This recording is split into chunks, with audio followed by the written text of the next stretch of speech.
Education Session 2 is around synchronization. This is a process that's going to become a very important daily process for utilities.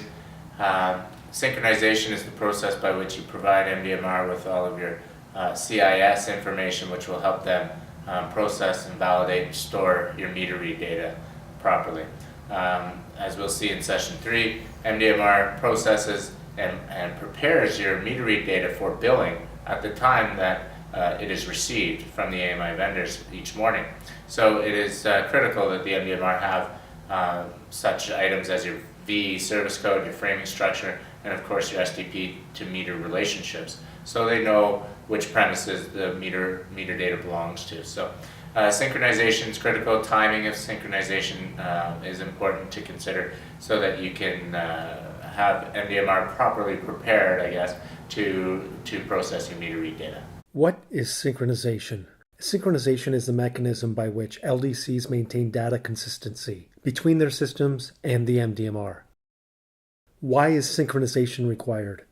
The data is needed to support MDMR processes such as loading meter read data, VEE processing, framing, and billing quantities calculation. The LDC is responsible for maintaining accurate data and transmitting this data to the MDMR in a timely manner. If the master meter data is out of date, some MDMR processes may fail or produce invalid results.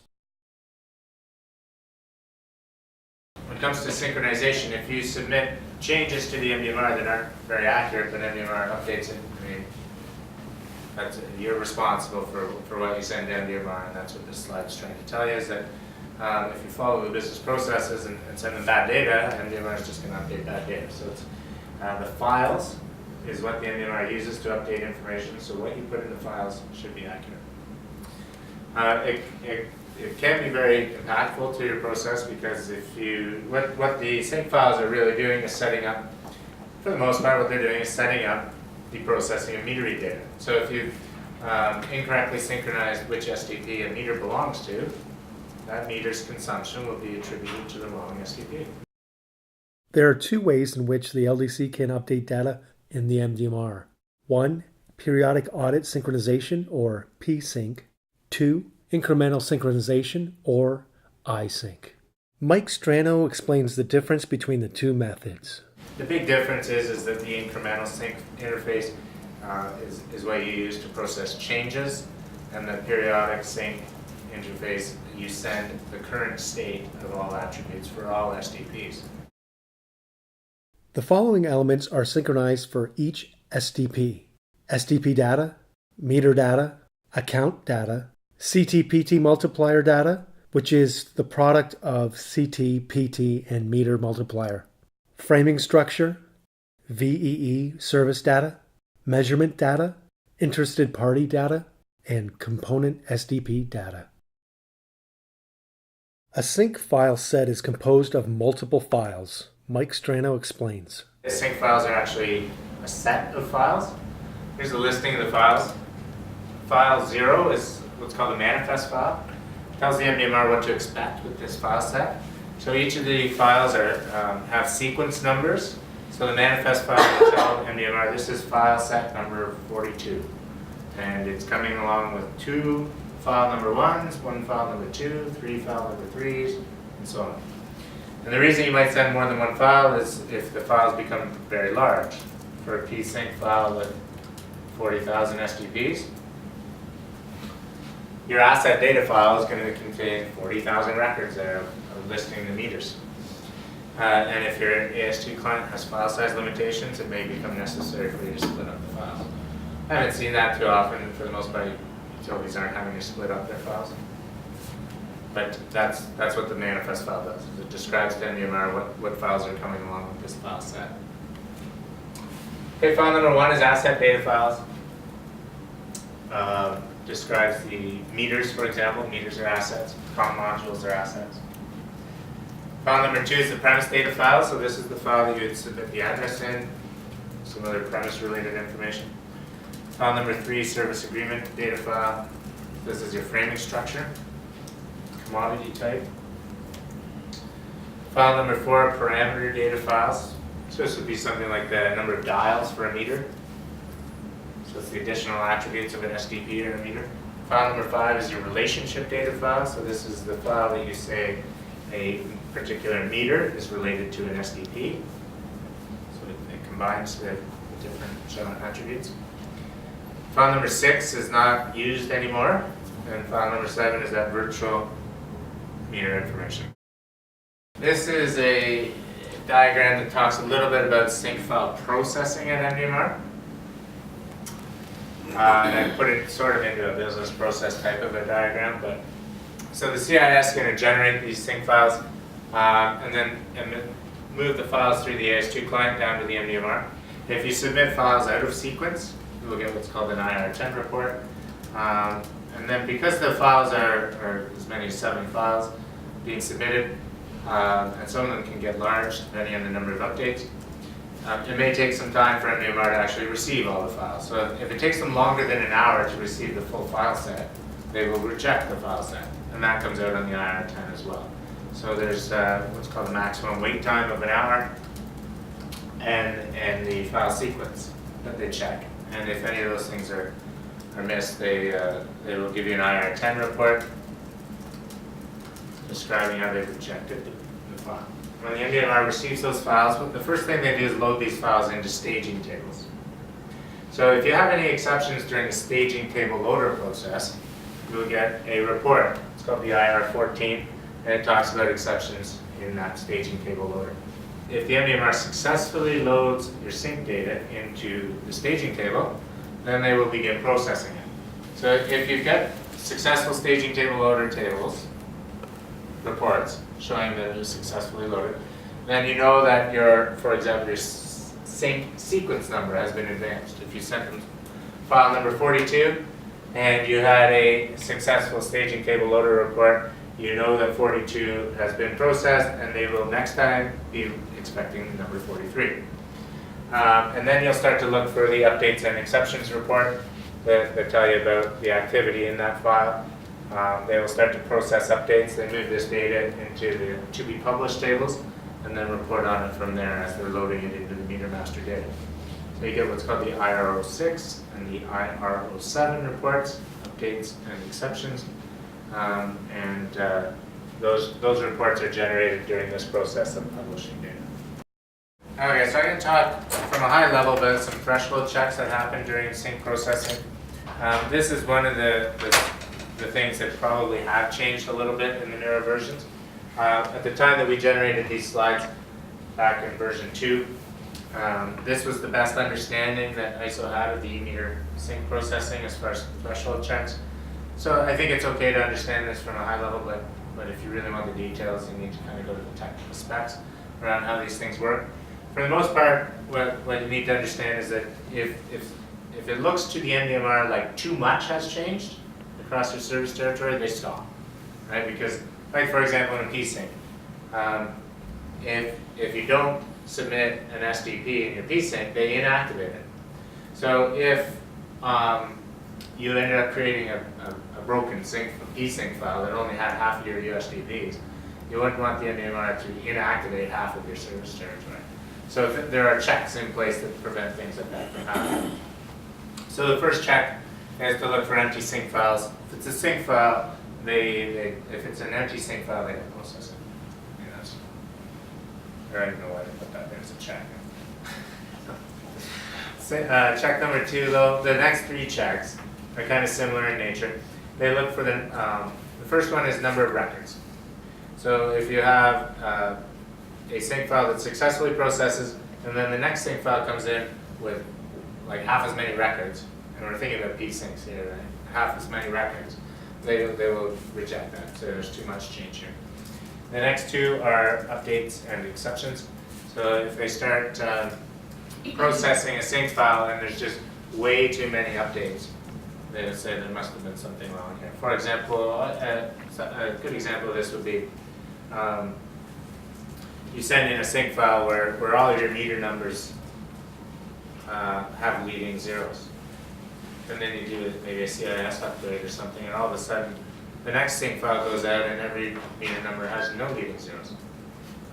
Did I say that right, or did I say that right? One had leading zeros, one didn't.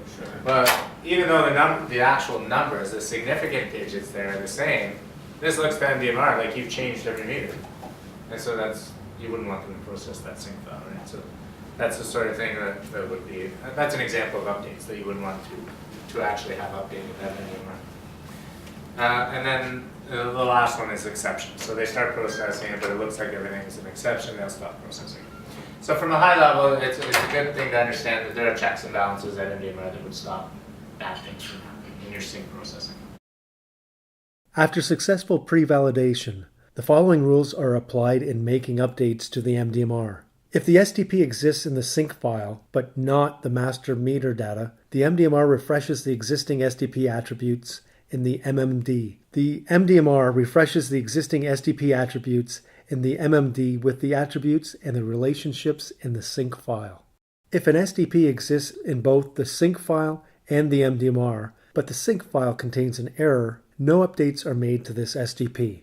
If the SDP exists in the sync file, but not the MMD, the MDMR creates the SDP. A minimum set of SDP attributes must be included, and the USDP for that SDP must belong to the LDC that sent the file. If an SDP is not included in the sync file, but it does exist in the MDMR, or if a record is rejected because of data exceptions, then the MDMR will inactivate the SDP. Once the data is corrected in another sync file, the SDP is reactivated retroactively to the dates provided in the sync file. The Incomplete Synchronization File Set Report, or IR10, is received only when synchronization fails due to an incomplete file set or files received out of sequence. This is a critical report. Resolve all issues before proceeding. The Synchronization Staging Table Loader Exception Report, or IR14, indicates the status of the data load in the staging table. The code of 00 indicates successful loading. At the end of the sync process, the MDMR sends the following two reports to the LDC. These reports are produced anytime a sync completes successfully or unsuccessfully. The Synchronization Updates Report, or IR06, lists all updates that have been made to the master meter data. Only attributes that have changed are included. The Synchronization Exception Report, or IR07, provides a listing of records that have failed to update through a sync. When developing your business processes, consider that a wide range of processes affect synchronization data. Mike Strano explains. If you look in the TIS, there's 14 scenarios that can result in synchronization data being generated. These are some of them, maybe all of them, split out according to typical departments in the utility, like metering.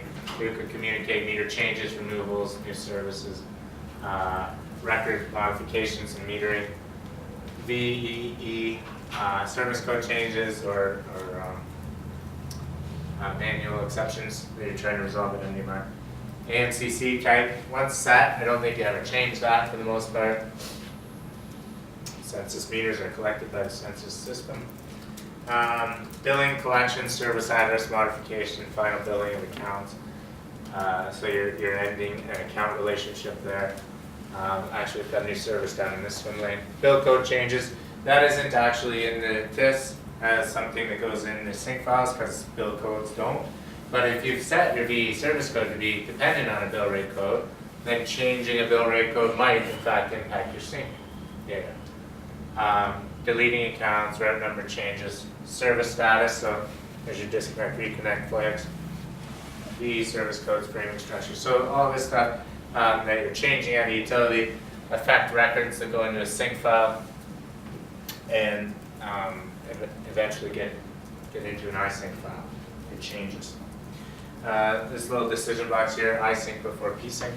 For the most part, because you don't want to communicate any changes through a pSync, when it comes time to process a pSync, you always create an iSync immediately before that. Make sure your changes have been processed, and then you would move forward with your pSync process. The purpose of the Periodic Audit Synchronization Interface is to process a complete synchronization of the MDMR master directory with the LDC data sources. The pSync is used to create SDP objects and all related data attributes and relationships in the MDMR. This is a one-time activity to be completed for every new universal SDP ID that has been assigned. If an SDP that already exists in the MDMR is excluded from the psync file, it is set to inactive. Only current data is included in the psync. If data has changed from what exists in the MMD, the sync process will make the updates, and if necessary, the MDMR will infer end dates of existing relationships based on start dates for the new relationships provided in the sync file. The psync can also be used as an audit of SDP data. Current relationships are all that are sent in a psync file. You just send in the active meter, the date that it started, and there's no end dates in psync files. It's all the current relationship. This is sort of what used to happen if you tried to process changes through a psync file. For example, if you processed a meter change in your CIS last Wednesday, then the end date of the old meter would have been last Wednesday, and the start date of that new meter would have been last Wednesday. If you didn't send that in an iSync file, but sent a psync file today, the psync file would say, this is the new meter, this is the meter, and it started last Wednesday. And that's all that you would send. And so they would say, well, this isn't the meter that we have here. We have this other meter associated with this premise. So they would see a change there. And what this statement here, inferring the end date, is telling is that if they had seen a relationship that was different than what they have, they would infer an end date.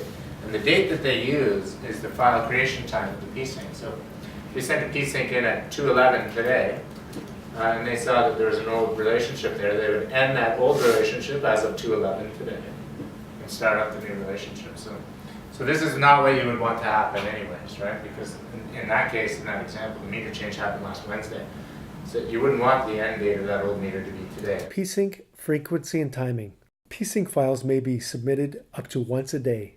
Timing and frequency are determined jointly between ISO and the LDC.